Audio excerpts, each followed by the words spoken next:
বাথরুমগুলো এত খারাপ অবস্থা, টেকা যায় না গন্ধে। আমি যে কোনো সময় আসবো, আমি বলে দিয়েছি, হঠাৎ করে ঢুকে যাব। অন্তত ক্লিনলিনেস দিকটা দেখুন। একটা বিছানাতে 2টো করে 3টে করে পেশেন্ট, চলবে না, ব্যবস্থা করুন। কুকুর আর বেড়াল ঢুকছে, আমি বলে দিয়েছি নেক্সট টাইম থেকে যেন একটা বেড়াল আর কুকুর যেন আমি না দেখতে পাই হাসপাতালের মধ্যে। কি করে আপনি আটকাবেন সেটা দেখে নিন। আমাদের দপ্তর থেকে যদি বলেন ব্যবস্থা করতে, আমরা সেটা ব্যবস্থা করব, কিন্তু ব্যবস্থা করতে হবে আপনাদের। বাথরুমে এত গন্ধ, আমি সামনে দিয়ে যেতে পারছিলাম না, আমি 2 দিন আগে এসেছিলাম। এরকম চলবে না। যারা যে কাজের দায়িত্ব দেওয়া হচ্ছে আপনারা সেই কাজটুকু করুন না, তাহলেই কারুর উপর চাপ পড়ে না। কিন্তু আমাদের তো কোনো দায়িত্বই নেই। যার পরিষ্কার করার কাছে পরিষ্কার করে না, যার মনিটর করার কাছে মনিটর করে না, যে ডাক্তারবাবুর চিকিৎসা করার কাছে চিকিৎসা করছে, সে বাইরে পেশেন্ট দেখছেন। এগুলো চলবে না, এই সরকারে আমরা চলতে দেবো না। প্রচুর স্টাফ কমপ্লেন পেয়েছি আমি, তারা টাইম মেনটেন করেন না। আমি বলে দিয়েছি সুপার সাহেবকে 10টার সময় ঢুকবে, 10:15 অব্দি গ্রেস পিরিয়ড, 6টার সময় বেরোবেন। আর আমরা বায়োমেট্রিক করার চেষ্টা করছি। ডাক্তারবাবুদের নিয়েও, অনেক ডাক্তারবাবুদের নিয়ে, সব ডাক্তারবাবু নয়, কিছু কিছু কমপ্লেন নাম দিয়ে এসেছে। তারা এখানে একদিন আসেন, বাকি দিন তারা চেম্বার করেন। এখানেও চেম্বার করেন না, অন্য শহরে গিয়ে চেম্বার করেন, অন্য জেলায় গিয়ে চেম্বার করেন। জুনিয়ররা তারা এইসব সামলান। এগুলো চলবে না।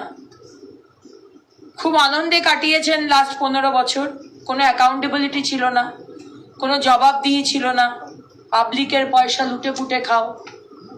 এখন কিন্তু সেটা হবে না। আমি সাধারণ মানুষকেও বলবো, আপনাদের যদি কোনো সমস্যা হয়, আমি একটা নাম্বার দিয়ে দেবো আমার সোশ্যাল মিডিয়াতে, সেই নাম্বারে আপনারা জানাবেন আপনাদের অসুবিধার কথা।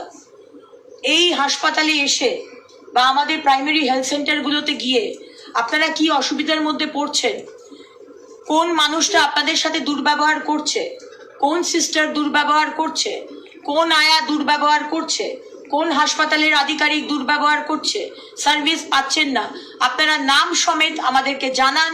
We will take step. নমস্কার বন্ধুরা, মন্ত্রীর এক ধমকেই পাল্টে গেল হসপিটালের ছবি। ভাবুন, আপনারা ভিডিওতে দেখলেন যে মন্ত্রী অগ্নিমিত্রা পাল, তিনি কিছুদিন আগেই এই কথাগুলি বলেছেন এবং তারপরেই হসপিটালের ছবিই পাল্টে গেল।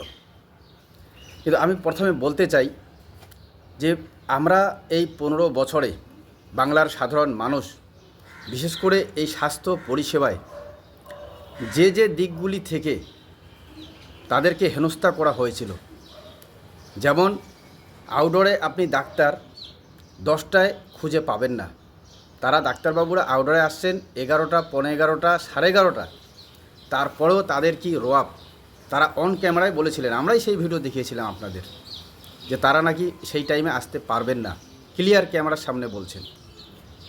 আবার হসপিটালের যে বাথরুম অপরিষ্কার অপরিচ্ছন্ন, গার্বেজ যেখানে সেখানে ফেলে দেওয়া হচ্ছে, তো সেগুলি নিয়ে একাধিকবার কমপ্লেন হয়েছে।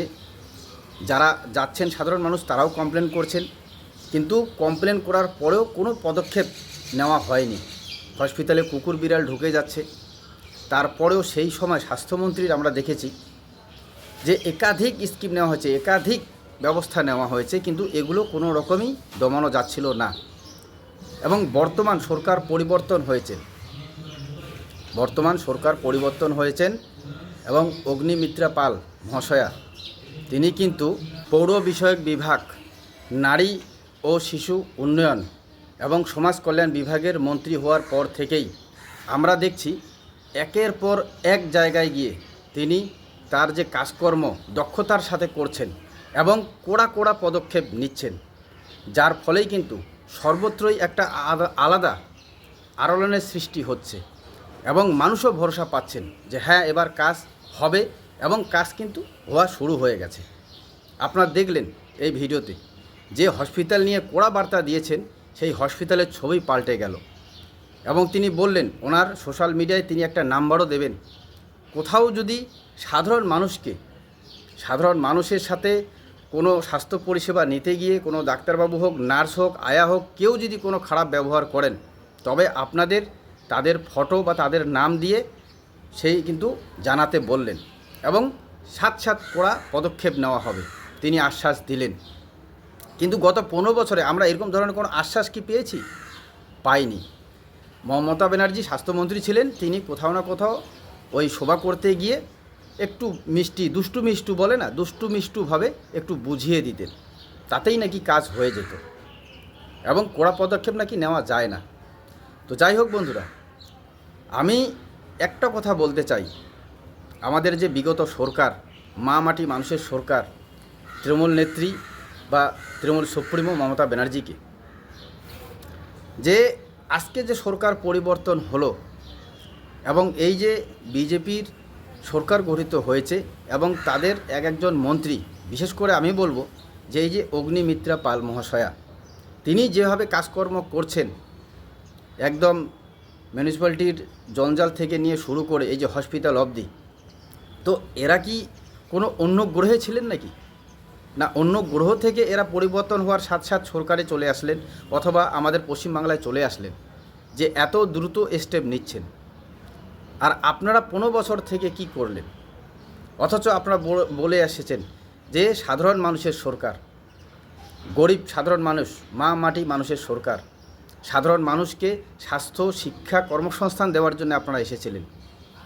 কিন্তু সেই স্বাস্থ্য ব্যবস্থার মূল দায়িত্বে ছিলেন মমতা ব্যানার্জি, তৃণমূল সুপ্রিমো মমতা ব্যানার্জি, আমাদের প্রাক্তন মুখ্যমন্ত্রী মমতা ব্যানার্জি।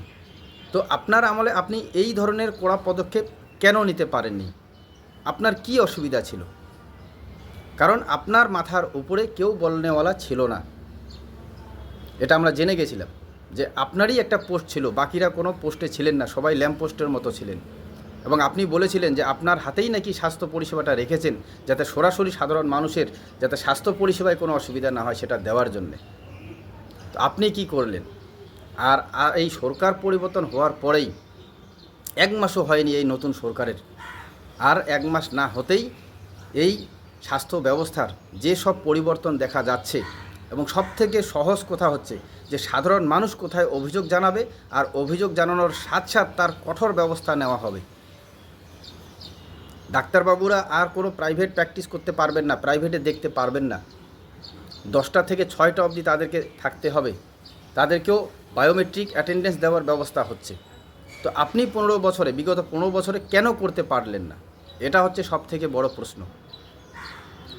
তো যাই হোক দর্শক, যার জন্যই হয়তো পরিবর্তন হয়েছে, যার জন্যই সাধারণ মানুষ, বাংলার সাধারণ মানুষ মা মাটি মানুষের সরকার ছেড়ে ত্যাগ করে, বর্জন করে এই বিজেপি সরকারকে এনেছে।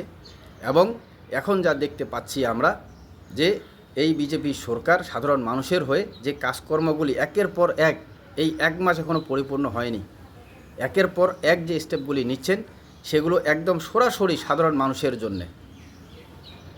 তো আপনারাও ভিডিওটি দেখলেন, আপনারাও আপনাদের ব্যক্তিগত মত অবশ্যই কমেন্টে জানাবেন, সজাগ থাকবেন। ধন্যবাদ।